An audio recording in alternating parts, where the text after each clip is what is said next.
Y hola amigos. ¿Cómo están?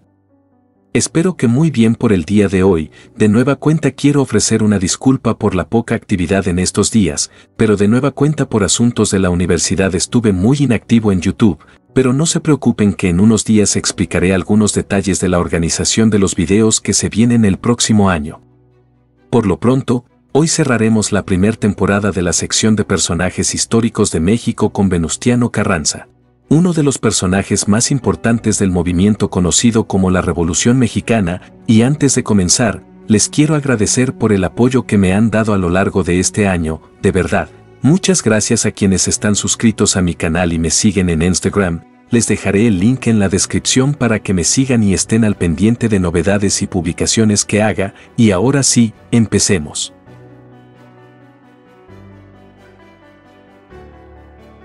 Venustiano Carranza Garza nació un 29 de diciembre de 1859 en Cuatro Ciénegas, Coahuila.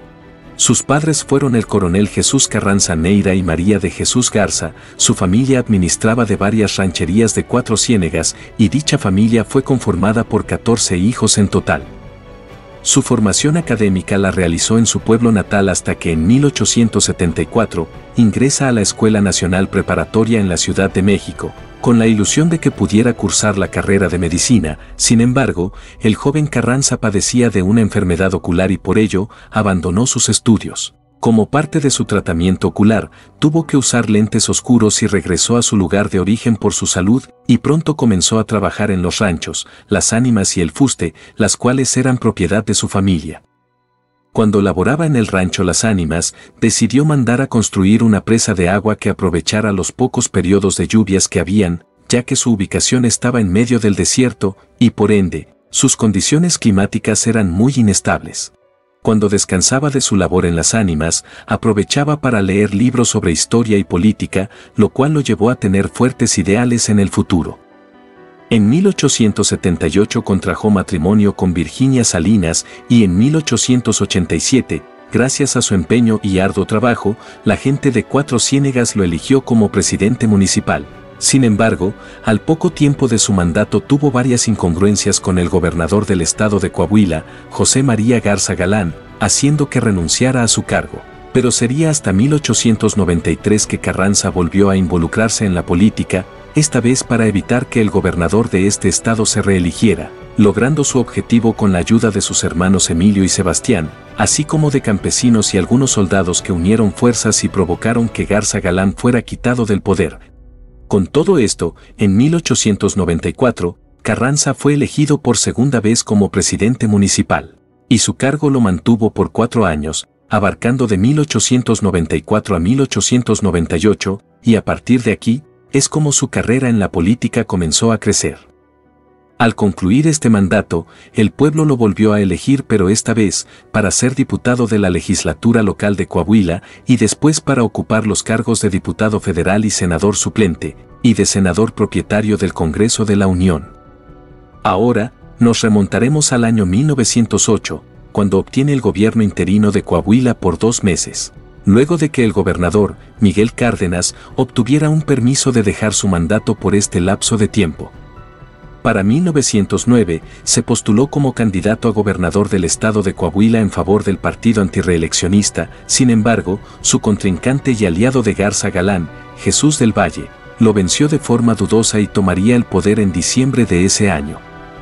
Tras este hecho, el cabecilla del partido antirreeleccionista, Francisco I. Madero, le invitó a que colaboraran juntos por su causa, dando mayor peso al maderismo, que tendría como objetivo acabar con el régimen porfirista.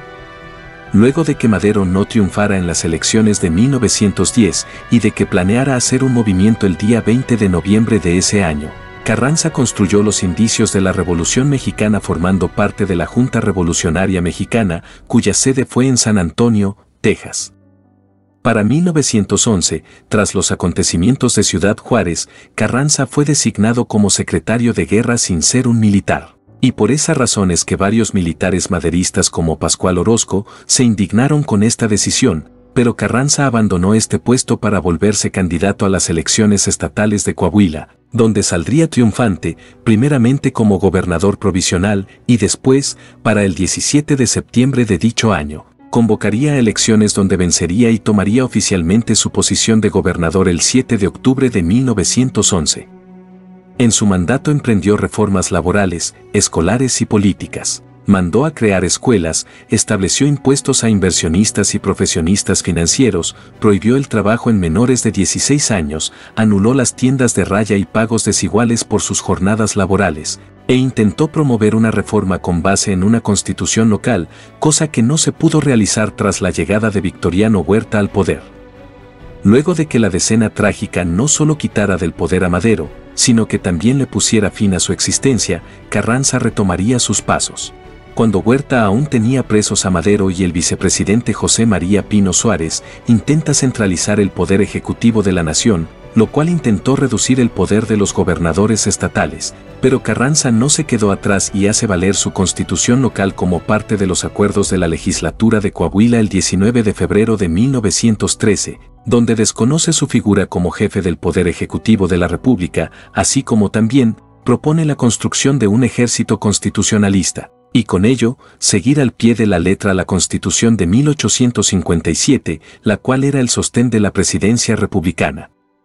Aún así, Victoriano Huerta llega al poder este mismo día, luego de que Pedro Lascurain con su gobierno interino de 45 minutos lo designara como presidente de la República, siendo reconocido posteriormente en Estados Unidos por su presidente, William Taft.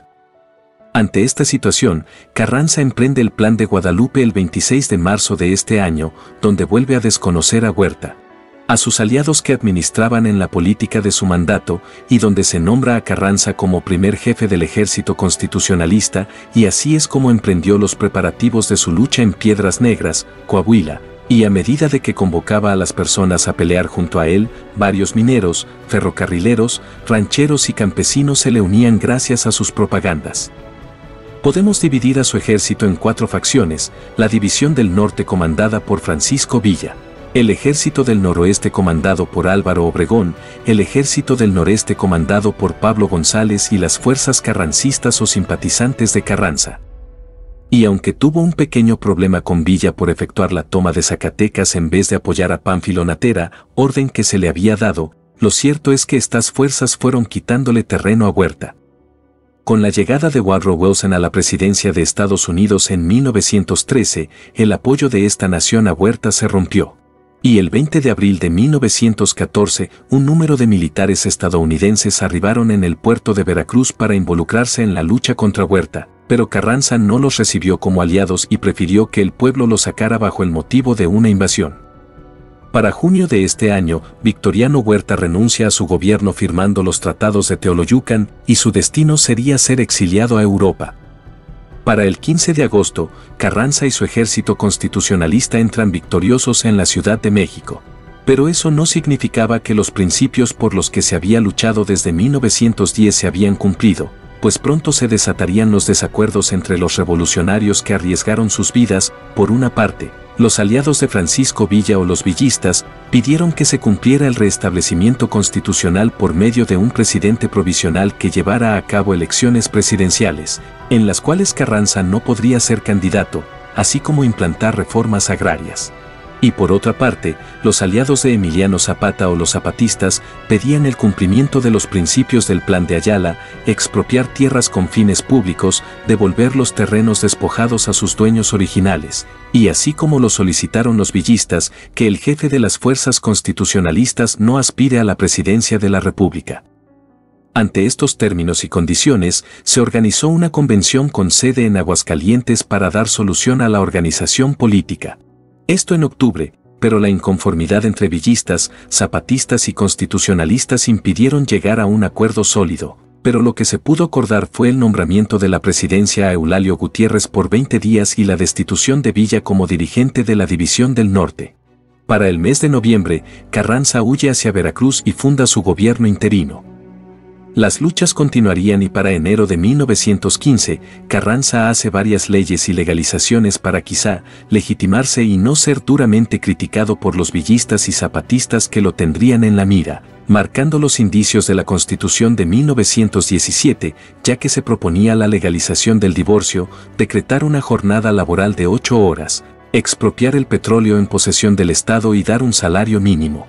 Con el apoyo de Álvaro Obregón, se combatió y venció a las fuerzas villistas y zapatistas, y para junio de 1915, Carranza logra regresar a la Ciudad de México, pero para enero de 1916, traslada de nueva cuenta su gobierno a Querétaro, mismo lugar en el que, al poco tiempo, se convocó al Congreso Constituyente donde se comenzaría a gestar las bases de una nueva constitución política, pero para el mes de abril Carranza vuelve a la Ciudad de México, expide un decreto a extranjeros terratenientes. Crearía el 16 de octubre el Departamento de Establecimientos Fabriles y Aprovisionamientos Militares, donde se le daría mayor impulso a los militares para fortalecerlo y hacerlo autosuficiente en cuanto al abastecimiento de armas, y daría impulso al Partido Liberal Constitucionalista, del cual sería elegido como candidato a la presidencia en 1917, luego de que fuera presentada y ratificada la Constitución Política de los Estados Unidos Mexicanos, y que el mismo Carranza convocara a elecciones. Y para el 1 de mayo, Carranza asumió su cargo de presidente de la República al vencer en dichas elecciones. En su mandato, intentó reconstruir al país de los acontecimientos bélicos y la inseguridad que dejó los movimientos armados, se dio mayor mérito a la industria militar, se repartieron tierras a los campesinos, apoyó el sector educativo y laboral con los artículos de su Constitución, y su periodo presidencial concluyó en 1920. Para este año, surgen 3 candidatos a la presidencia: los generales Pablo González, Álvaro Obregón y el ingeniero Ignacio Bonillas.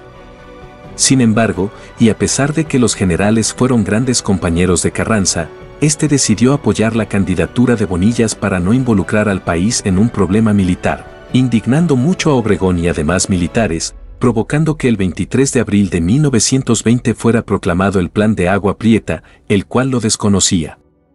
Por esta razón, en la madrugada del 21 de mayo de 1920, en un intento de huida a Veracruz, Carranza es emboscado en Tlaxcalaltongo, Puebla, y posteriormente es asesinado, dejando un hueco en su periodo presidencial que debía concluir el 30 de noviembre.